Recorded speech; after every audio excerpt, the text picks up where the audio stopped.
kwa mara ya kwanza nimefika chuo Dar es Salaam na ninalala njaa siku 2. Kwa majina naitwa Daudi Bahati Mlawa, ni mwanachuo katika Chuo cha Taifa cha Usafirishaji NIT, National Institute of Transport. Niko hapa kwa mwaka wa pili katika hili jiji la Dar es Salaam tangu nije mwaka wa 2024.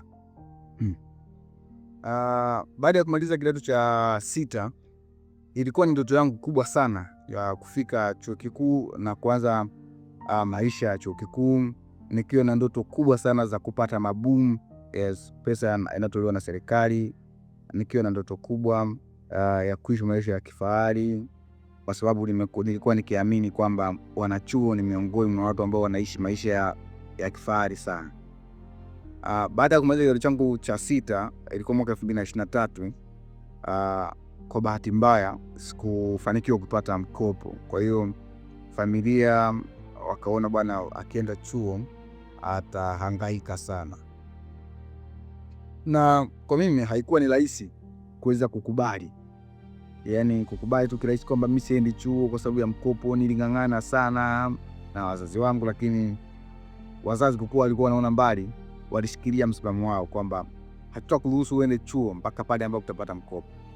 Kwa hiyo nikasalia mwaka mmoja mtaani. Haikuwa ni kitu rahisi ambacho kila mtu anaweza kukihimili, kwa sababu wakati huo watu wengi walijua bado nimefeli advance form 6, nimefeli ndio maana niko mtaani.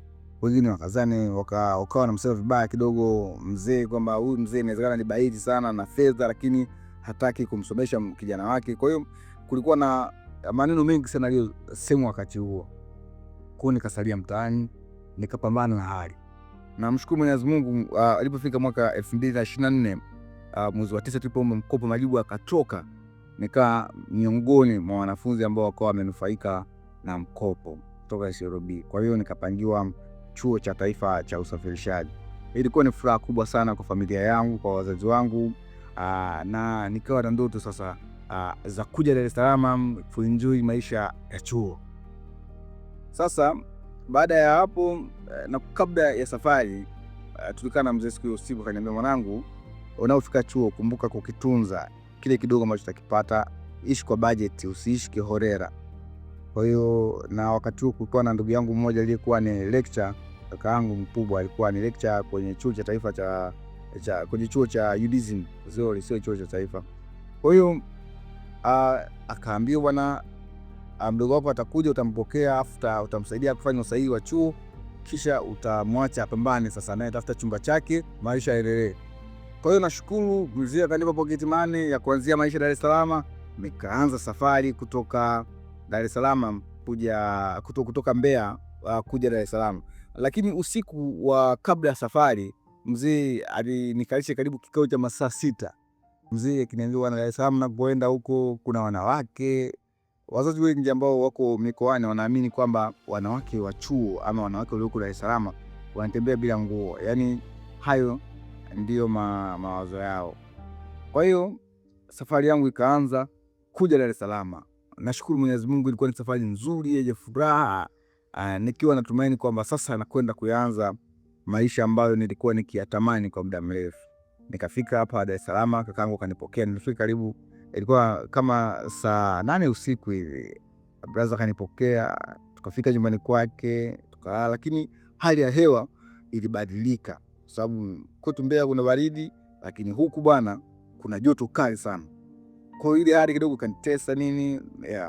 Kwa asubuhi kulipokucha akanipeleka chuo, tukafika chuo pale, akanisaidia kufanya admission, akanikabidhi pale, tukalipa ada nini. Kwa hiyo ananiambia, sasa utakaa karibu kwangu wiki moja, kisha tafuta chumba chako. Unakaa karibu na chuo, kwa sababu kutoka Mbezi mpaka chuoni kwako pale ni gharama.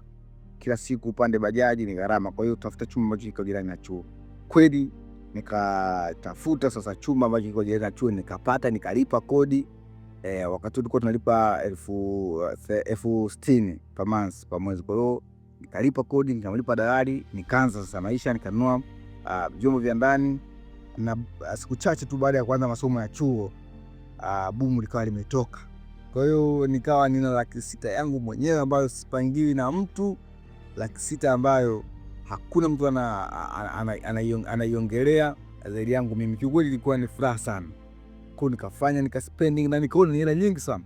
Nikaspendi, nikaongeza vitu vya ndani nini, safi, maisha safi. Wakati huo nikawa sili ugali dagaa, yani nakula ugali kuku nini safi, juisi ya miwa, yani maisha fulani hivi ya kituristi. Lakini sikujua changamoto ambayo inakuja mbele yangu. Laiti ningelijua, bora ile coin ambayo nilikuwa na karibia kuipata ningeitunza japo kidogo. Kwa maisha yakaanza. Nikatumia ile pesa mwezi wa kwanza. Mwezi wa pili kasoro pesa ikawa imekata. Niko Dar es Salaam na ni wazazi wanajua nimepokea pesa. Kwa kuwapigia simu mtaani kwamba bwana waziri, naomba mnisaidie pesa, ikawa ni ngumu sana. Kwa mara ya kwanza nimefika chuo Dar es Salaam na ninalala njaa siku 2. Baada ya kufika chuo hapa nililala njaa siku 2 na sielewi nitakula vipi, nitaishi vipi. Maisha yalikuwa ni magumu sana wakati huo. Niko chuo cha taifa cha usafirishaji na nasoma degree na ninapokea mkopo. Kwa hiyo nilipitia wakati mgumu sana. Na kibaya zaidi wakati ule kutoka ilikuwa mwezi wa 9, wa 10, wa 11, wa 12 tunaelekea kwenye Christmas.